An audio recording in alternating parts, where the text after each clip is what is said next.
Assalamualaikum warahmatullahi wabarakatuh. Apa kabar sahabat Uhuwah Islamiyah? Semoga tetap dalam lindungan Allah Subhanahu wa taala serta dilancarkan segala urusan-urusan kita. Pada video pembahasan kali ini, saya akan menanggapi Om Deking Gadas yang membahas tentang ayat dalam Yohanes. Dan untuk para pemirsa yang ingin mendukung atau mensupport kegiatan ESA, link saya sertakan di kolom deskripsi. Atas dukungan dan doanya, Esa mengucapkan banyak-banyak terima kasih. Semoga Allah membalasnya dengan berlipat-lipat. Amin. Nah, bagaimana videonya? Mari kita lihat dan tanggapi poin per poin. Check it out.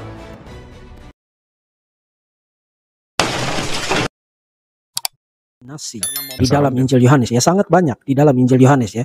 Misalnya Yesus mengatakan, aku diutus oleh Bapa, aku datang dari Bapa, Bapa lebih besar dari aku, anak tidak dapat berbuat apa-apa dari dirinya sendiri, dan seterusnya. Ungkapan-ungkapan subordinasi itu kelihatannya, satu kali lagi, kelihatannya mengindikasikan bahwa Yesus itu lebih rendah hakikatnya dari Bapa.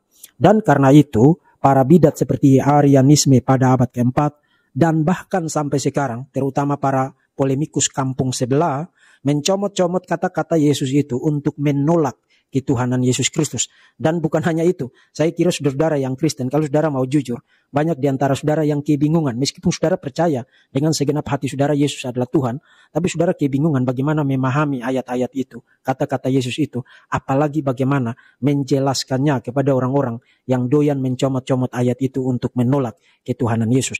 Injil Yohanes itu tidak dimulai dengan pasal 5, pasal 12, pasal 20, tapi dimulai dengan prolognya pasal 1, ayat 1 sampai dengan ayat 18. Pembaca yang bertanggung jawab harus mulai dari awal, bukan melompat pagar seperti pencuri, kemudian mencomot yang diinginkan lalu berpikir bahwa dirinya pintar. Orang yang bertanggung jawab, saudara-saudara, dan jujur harus masuk melalui pintu. Dan pintu untuk membaca Injil Yohanes adalah bagian prolognya.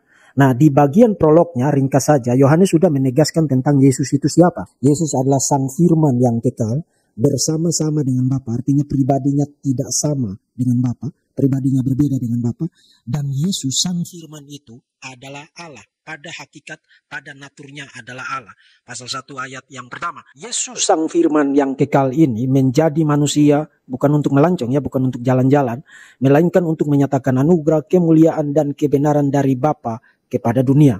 Artinya Yesus sedang ada dalam satu misi agung. Ini orang yang mulai membaca dari prolog Injil Yohanes, lalu membaca selanjutnya, kemudian tiba pada kata-kata Yesus seperti, aku diutus oleh Bapa, aku datang dari Bapa, Bapa lebih besar dari aku tidak dapat berbuat apa-apa dari diriku sendiri. Pembaca yang waras tidak akan bilang begini, nah lihat, Yesus bilang begitu maka dia bukan Tuhan. Sebaliknya, pembaca yang waras dan jujur akan mengatakan, oh pantasan dia bilang begitu.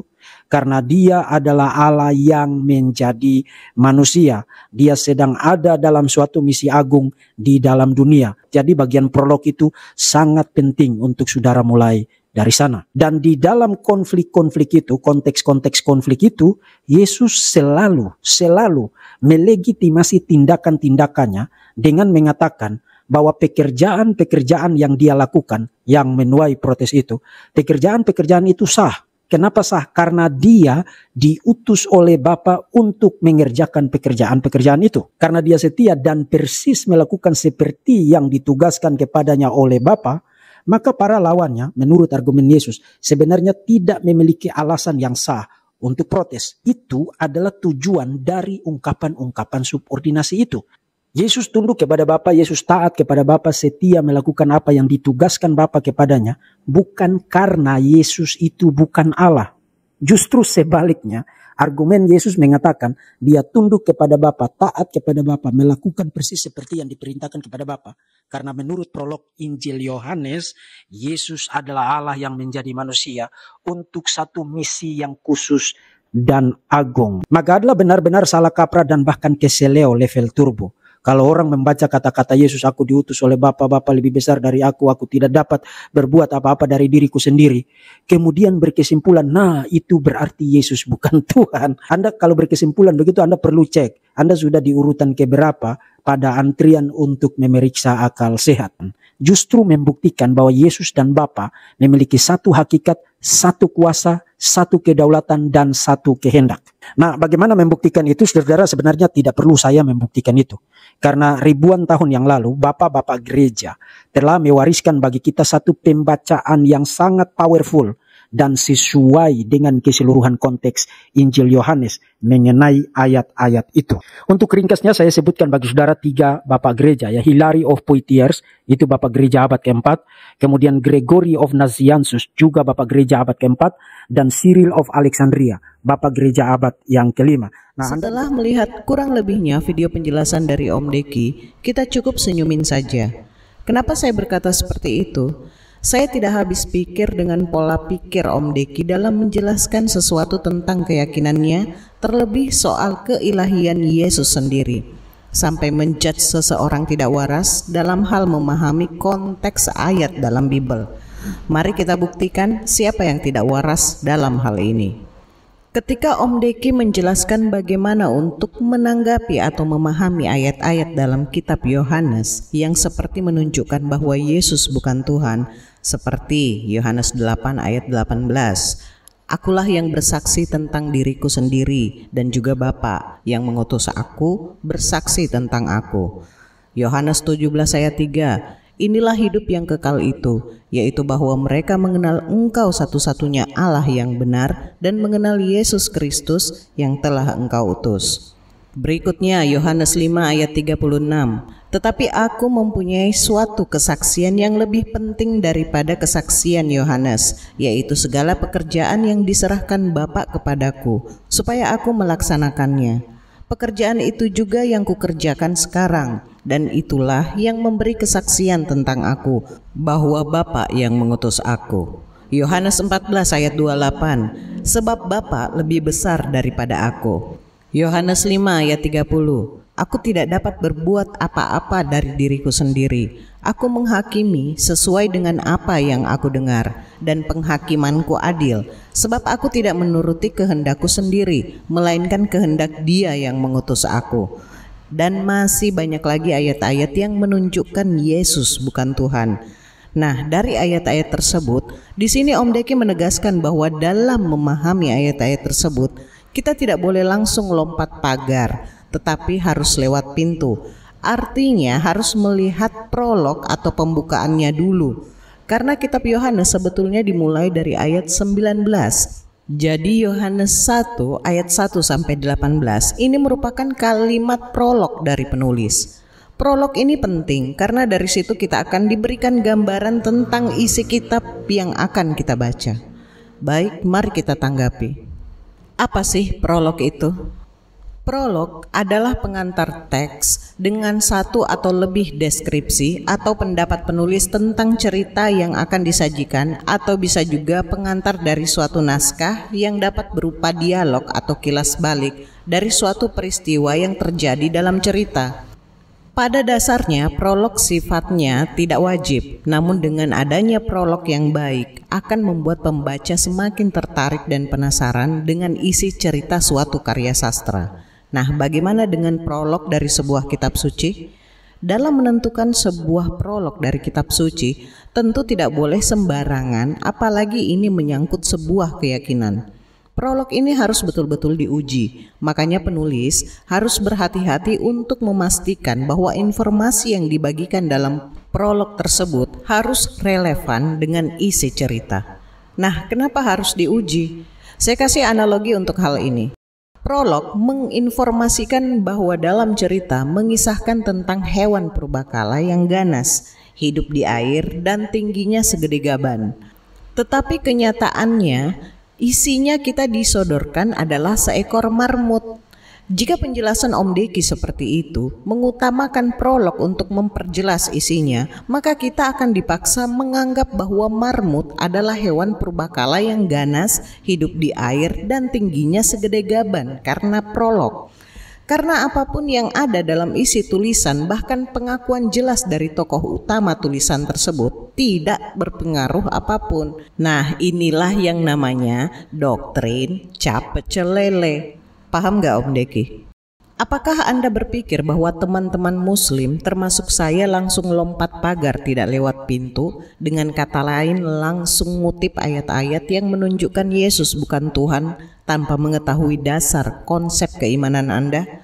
Jelas mereka sudah paham kalau umat Kristen menganut paham Trinitas, di mana Yesus juga Tuhan bagi kalian.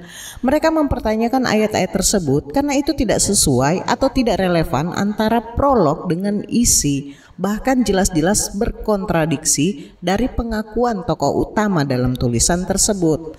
Sekarang begini deh. Bagaimana Anda menjelaskan perkataan Yesus bahwa Bapa lebih besar daripada aku? Di mana perkataan Yesus ini harus sesuai atau relevan dengan prolog? Bagaimana Anda menjelaskan pernyataan Yesus sendiri bahwa dirinya diutus oleh Bapa? Di mana perkataan Yesus ini harus sesuai atau relevan dengan prolog? Anda sendiri mengatakan dalam penjelasan Anda bahwa Yesus diutus oleh Bapa untuk melakukan misi agung. Ketika Anda atau pemirsa yang membaca kalimat ini, apa yang ada dalam pikiran Anda? Tentu sebagai orang yang waras akan berkata bahwa kalimat itu menunjukkan dua oknum, yang mengutus dan yang diutus, di mana hal ini lagi-lagi tidak relevan dengan prolog. Adapun jika ingin dipaksakan akan menimbulkan sangat banyak pertanyaan berlanjut, seperti jika Bapa sama dengan Yesus, apakah itu berarti Bapa mengutus dirinya sendiri? Jika Bapa dan Yesus adalah sama dalam hal hakikat, esensi, dan lain-lain, tentu Yesus tidak akan mengaku bahwa dirinya tidak dapat berbuat apa-apa kecuali kehendak Bapa. Mungkin Anda akan menjawab, ya karena Yesus dalam kemanusiaannya memiliki keterbatasan sebagaimana manusia seharusnya. Tapi jika Anda menjawab hal ini, tentu ini akan menggugurkan kembali konsep keyakinan Anda bahwa Bapa adalah Yesus itu sendiri. Atau saya kasih alternatif lain agar Anda tidak susah-susah menjawab, yaitu Bapak lagi memainkan gimmick untuk ngeprank. Akhirnya penjelasan jawaban Anda akan membuat Anda seperti gasing turbo. Ini saya kembalikan kata-kata Anda sendiri ya. Padahal kalimat-kalimat seperti itu dalam kitab Anda memiliki makna yang sangat gamblang, simpel, dan mudah dipahami. Anda kan seorang dosen atau pengajar ya. Mungkin Anda tahu istilah mahasiswa yang membimbing mahasiswa baru dalam sebuah orientasi, di mana istilah aturan para senior adalah jika senior salah harus kembali ke pasal 1, yaitu senior selalu benar. Nah, apakah kitab Anda seperti itu? Harus berpatokan pada prolog walau isi tidak relevan dengan prolog alias imani saja? Yohanes 1 ayat 1, pada mulanya adalah firman, firman itu bersama-sama dengan Allah dan firman itu adalah Allah.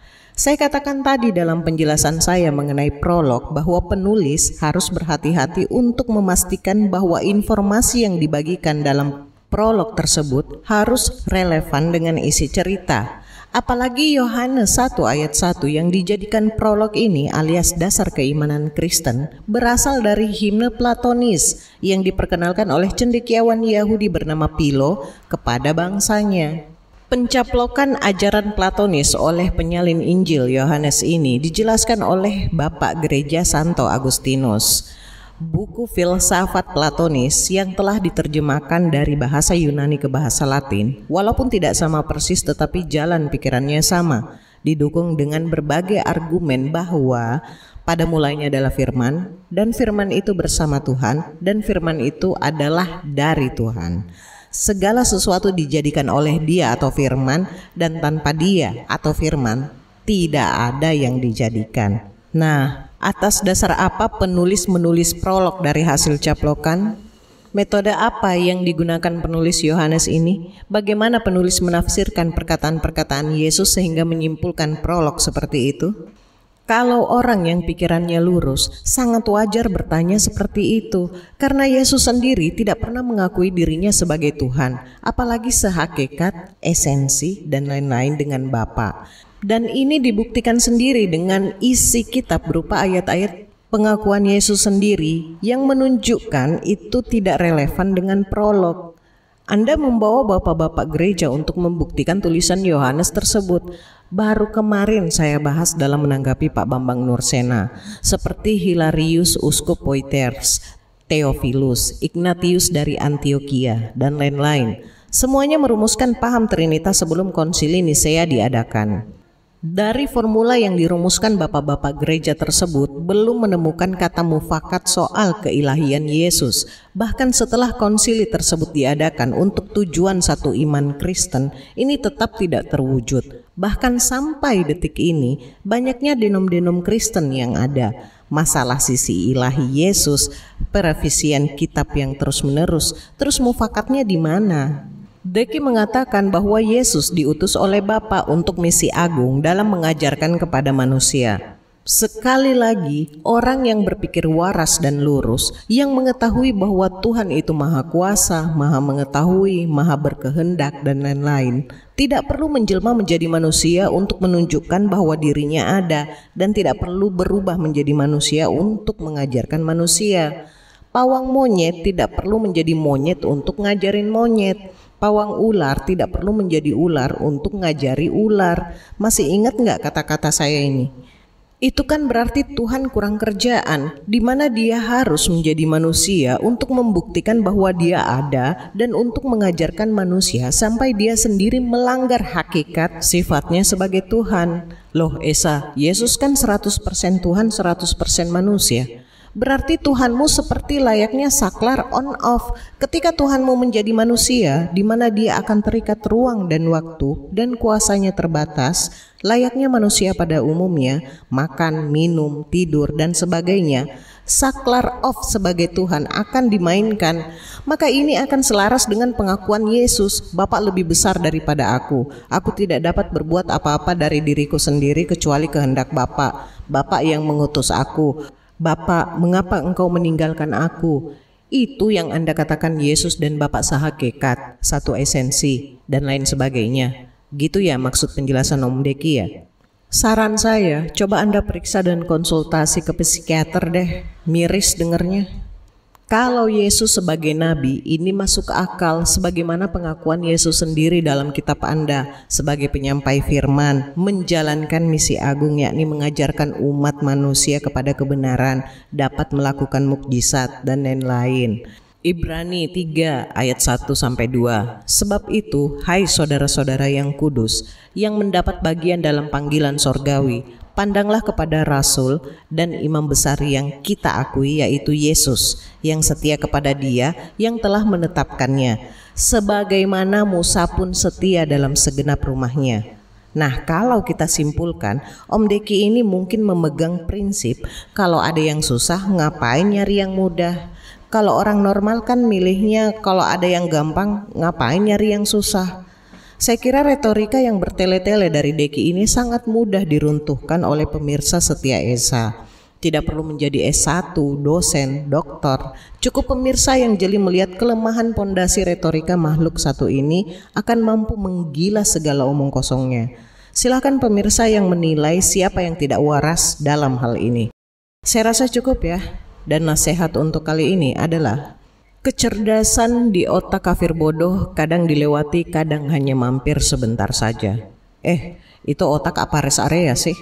Akhirul kalam, semoga ada hikmah dan pembelajaran yang bisa kita petik. Kurang lebihnya mohon dimaafkan. Akhir kata, Maha benar Allah dengan segala firman-Nya. Allahumma salli ala Sayyidina Muhammad. Wassalamualaikum warahmatullahi wabarakatuh.